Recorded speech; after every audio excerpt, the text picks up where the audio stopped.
Hello అందరికీ. Bank నిఫ్టీలో pre market analysis చేద్దాము. 9th జూలై కోసం. అండ్ ఇప్పుడు మార్కెట్ అనేది క్లోజింగ్లో ఉంది. సో జస్ట్ అనాలిసిస్ మాత్రం చేద్దాం.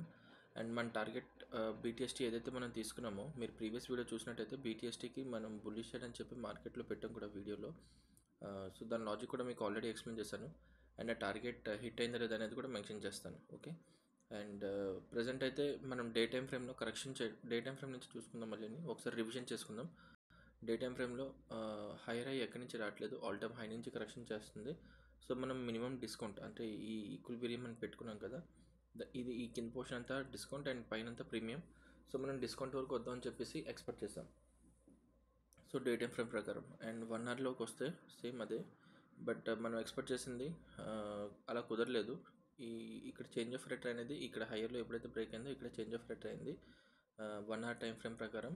అండ్ 1 అవర్లో ఇప్పుడు మనం కంప్లీట్గా బీరిష్లోనే ఉన్నాం. అండ్ ఇది మనకి కంప్లీట్గా లెగ్ ఆఫ్ స్ట్రక్చర్. ఆ లెగ్ ఆఫ్ స్ట్రక్చర్లో మనకి లాస్ట్ సప్లై ఇక్కడ దొరికింది. మనం ప్రీమియంలో కూడా ఉన్నాం, మనకు ఒక సప్లై ఉంది. ఈ సప్లై బ్రేక్ అవ్వకుండా ఉండాలి.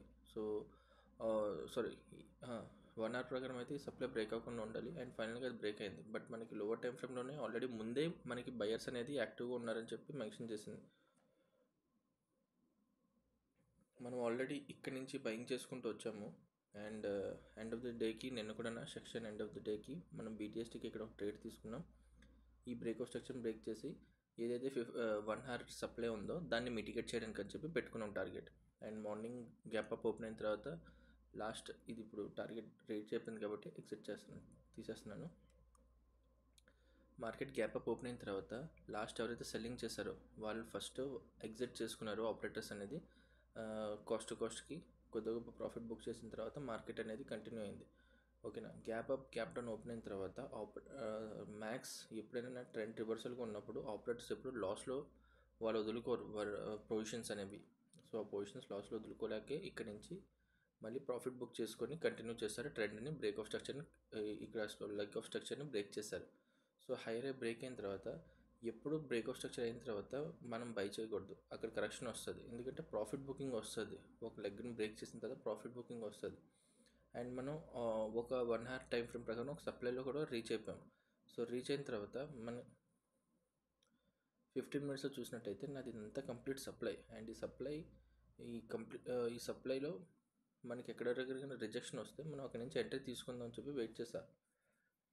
ఇక్కడ నేను ఇన్ కేస్ అవైలబుల్గా ఉండుంటే కూడా నేను సెల్లింగ్కి నేను ఆఫర్ అంటే ఇక్కడ నుంచి ఎక్కడైనా ట్రేడ్ ఎగ్జిక్యూట్ చేసినా మన టార్గెట్ సేమ్ కంటిన్యూ చేయడానికి ఈ లోవర్లో ఏదైతే హైయర్లో ఉందో దాన్ని బ్రేక్ చేయడానికని చెప్పి పెట్టుకుందాం. బట్ అన్ఫార్చునేట్లీ మార్కెట్లో ఒక్క నిమిషం మీకు సప్లై అనేది, సో ఇక్కడ మీరు చూసినట్టయితే సప్లై కంటే ఎప్పుడైనా ఇది ఒక సప్లై ఉంది. సప్లైకి ముందు ఎప్పుడైనా కంటిన్యూస్గా ఒక లిక్విడిటీ ఫామ్ చేసింది అనుకోండి ఈ విధంగా. సో ఇదంతా మనకు ఒక లిక్విడిటీ అంటే ట్రెండ్ లైన్. ఇక్కడ ఎక్కువసేపు మార్కెట్ అనేది సప్లై అంటే ఇక్కడ నుంచి సెల్లర్స్ని సప్లై ఇక్కడికి ఇలా షిఫ్ట్ చేస్తూ వచ్చింది. సో ఇక్కడ ఇంత లిక్విడిటీ ఉన్నప్పుడు ఖచ్చితంగా ఎప్పుడు ఈవెన్ ఎంత పెద్ద స్ట్రాంగ్ జోన్ ఉన్నానా అంటే మీకు స్ట్రాంగ్ సప్లై ఉన్నానా ఈ లిక్విడిటీ ఉండడం వల్ల ఆ లిక్విడిటీ కలెక్ట్ చేసుకోవడానికి ఒక్కసారికి మార్కెట్ అనేది పైకి వెళ్తుంది. సో అప్పుడు ఈ సప్లై ఏదైతే ఉందో అది వీక్ సప్లై కింద కన్వర్ట్ అయిపోద్ది. ఈవెన్ ఇక్కడ కూడా మీరు చూడండి, ఇక్కడ కూడా సేమ్ అదే జరిగింది.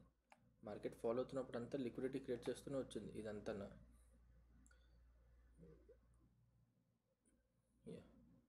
సో లిక్విడిటీ ఎప్పుడు క్రియేట్ చేయకూడదు. లిక్విడిటీ క్రియేట్ చేసిందంటే అక్కడ కింద ఎంత పెద్ద స్ట్రాంగ్ డిమాండ్ ఆఫ్ సప్లై ఉన్నా అది వీక్గా కన్వర్ట్ అయిపోద్ది. సో అందుకే జరిగింది ఇదంతా. ఇక్కడంతా లిక్విడిటీ ఉంది, పైనంతా లిక్విడిటీ ఉంది. ఆ లిక్విడిటీని కలెక్ట్ చేసుకోవడానికి అండ్ ఈవెన్ ఇక్కడ కూడా లిక్విడిటీస్ ఉన్నాయి. ఈ అన్ని లిక్విడిటీ కలెక్ట్ చేసుకోవడానికి అని చెప్పి మార్కెట్ అనేది స్ట్రక్చర్ బ్రేక్ చేసింది. అండ్ బ్రేక్ చేసిన తర్వాత ఎప్పుడైతే ఈ లిక్విడిటీని క్రాస్ చేసిందో సో మన లాస్ట్ సప్లైని నేను ఇక్కడి నుంచి చూస్తే ఈ గ్రీన్ క్యాండిల్ మొత్తం నాకు సప్లై జోన్. అండ్ సప్లై జోన్లో ఈ రెడ్ క్యాండిల్కి ట్రాన్స్ఫర్ చేసింది. ఈ రెడ్ క్యాండిల్కి ఎటువంటి వీక్ లేదు. సో ఈ రెడ్ క్యాండిల్ నుంచి ప్రీవియస్ తర్వాత వచ్చిన సెల్లింగ్ ఈ గ్రీన్ క్యాండిల్ వరకుని మనకి సప్లై ఉంది. అండ్ ఆ సప్లై ప్రొటెక్ట్ చేయాలి. బట్ డైరెక్ట్గా ప్రొటెక్ట్ చేయకుండా ఇక్కడ ఆల్మోస్ట్ చాలా చిన్న స్ట్రక్చర్ అంటే ఇక్కడ జూమ్ చేస్తే కనిపించదు కొద్దిగా చూడండి. 258 దీని హై అండ్ 258.10 దీని హై ఆల్మోస్ట్ ఒక 0.10తో బ్రేక్ చేసింది. సో సప్లై ఎప్పుడైతే బ్రేక్ అయిపోయిందో అప్పుడే సెల్లర్స్ అనేది ఇక్కడ వీక్ అయిపోయింది. ఇంకా తర్వాత అక్కడ ఆల్మోస్ట్ ఈక్వల్ హైస్ కూడా అయిపోయింది, అంటే డబుల్ టాప్ అయిపోయింది. సో అది కూడా ఒక విధంగా లిక్విడిటీ. సో ఇంత లిక్విడిటీ క్రియేట్ అయిన తర్వాత మనకి ఏదైతే సప్లై బ్రేక్ అవ్వకుండా ఉండాలో అదే సప్లై బ్రేక్ అవ్వడం వల్ల మార్కెట్లో మనకి ఇక్కడ నుంచి కన్సోలిడేట్ అయ్యి మార్కెట్ కంటిన్యూ అయింది బ్రేక్ చేయడానికి. ఓకే, ఇక్కడ కూడా లిక్విడిటీ ఫామ్ చేసింది. సో లిక్విడిటీ మొత్తం ఒకేసారి కలెక్ట్ చేసుకొని ట్రెండ్ కంటిన్యూ చేసింది. సో ఇప్పుడు ఓవరాల్గా మార్కెట్లో బుల్లిష్ ట్రెండ్ కొద్దిగా 1 అవర్లోకి వెళ్ళి చూపిస్తాను. హయ్యర్ టైం ఫ్రేమ్ ఏం చెప్తుంది. హయ్యర్ టైం ఫ్రేమ్లో ఎప్పుడైతే మన సప్లై బ్రేక్ అయిపోయిందో మనకి ఇక్కడ ఉండేది ఏం లేదు, ఇంకా ఇదంతా ఇంబ్యాలెన్స్ ఏరియా. ఓకే, బట్ ప్రీమియంలో ఉంది, అది మాత్రం మర్చిపోకూడదు. ఓన్లీ 15 మినిట్స్ మాత్రమే మనకి బుల్లిష్ అయింది. 1 అవర్ ఇంకా ఇప్పటికీ బీరిష్లోనే ఉంది. సో ఈ హైయర్ బ్రేక్ అయితే కానీ 1 అవర్ మనకి బుల్లిష్ అవ్వదు. అండ్ ఈ లెగ్ ఆఫ్ స్ట్రక్చర్లో మనం ఫేర్ వాల్యూ గ్యాప్లో ఉన్నాం. ఫేర్ వాల్యూ గ్యాప్ కూడా మనకి ఇండ్యూస్ చేయొచ్చు. మనం ఇక్కడ చూసినట్టయితే ఇది కూడా ఒక విధంగా ట్రెండ్ లైన్ ఫామ్ చేసుకుంటూ మెల్లిగా పైకి వెళ్తుంది. బట్ 15 మినిట్స్లో మనకి దాని స్ట్రెంత్ అనేది కనిపిస్తుంది. ఇక్కడెక్కడ ఇదంతా లిక్విడిటీయే. బట్ ఈ లిక్విడిటీ గ్రాప్ చేయాలి అంటే ఈ డిమాండ్ ఏదైతే ఉందో ఈ డిమాండ్ బ్రేక్ చేయాలి. ఇన్ కేస్ ఈ డిమాండ్ బ్రేక్ అయిపోయిందంటే మళ్ళీ సెల్లర్స్ అనేది స్ట్రాంగ్ అవుతారు. అంటే ఒక విధంగా సప్లై కాస్త డిమాండ్ అయింది ఇక్కడ, అండ్ ఈ డిమాండ్ ఇప్పుడు స్ట్రాంగ్. సో ఇక్కడ నుంచి కంటిన్యూ చేయాలి. ఇన్ కేస్ ఈ డిమాండ్ బ్రేక్ అయిపోయింది అనుకోండి, ఏదైతే సెల్లింగ్ వచ్చిందో అది 1 అవర్ ప్రీమియం నుంచి వచ్చింది కదా, 1 hour premium and fair value gap నుంచి వచ్చింది. సో ఫేర్ వాల్యూ గ్యాప్ కింద హయ్యర్లో కూడా బ్రేక్ చేయొచ్చు అండ్ ఇక్కడ ఉన్న లిక్విడిటీని కూడా కలెక్ట్ చేయొచ్చు. మనకి 1 అవర్లో అయితే స్ట్రాంగ్ డిమాండ్ ఏం కనిపించట్లేదు ఎక్సెప్ట్ ఆఫ్ దిస్ 15 మినిట్స్లో చూస్తే. సో 15 మినిట్స్ ప్రకారం ఈ డిమాండ్ వర్క్ చేయాలి. ఇన్ కేస్ ఇది బ్రేక్ అయితేనే నేను బీరిష్ సైడ్ వెళ్తాను. ఈ డిమాండ్ నుంచి మళ్ళీ మనకి కరెక్షన్ వస్తే మళ్ళీ కంటిన్యూ చేద్దాం హైయర్ అండ్ బ్రేక్ చేయడానికి. ఎందుకంటే ఇక్కడ స్ట్రాంగ్ సప్లై అంటూ ఏం లేదు. సో ఈ ఫేర్ వాల్యూ గ్యాప్ అండ్ ఈ చిన్న సప్లై ఈ రెండే ఉంది 15 మినిట్స్ టైం ఫ్రేమ్ ప్రకారం. సో మార్కెట్ ఇన్ కేస్ రేపు క్యాప్ అప్ ఓపెన్ అయ్యి ఇది బ్రేక్ అయిపోయింది అనుకోండి, కరెక్షన్ వచ్చినప్పుడు మనం ఈ డిమాండ్ నుంచి మళ్ళీ హై రైక్ బ్రేక్ చేయడానికి ట్రై చేద్దాం. ఓకేనా. ఇన్ కేస్ మార్కెట్ అనేది ఫ్లాట్ ఓపెనింగ్ అయ్యి ఈ సప్లైలో ట్యాప్ చేసిన తర్వాత ఈ డిమాండ్లో మనకి ఎటువంటి చేంజ్ ఆఫ్ రేట్ ఇచ్చినా లోవెస్ట్ టైం ఫ్రేమ్లో సేమ్ మనం ట్రెండ్ కంటిన్యూ చేస్తాం.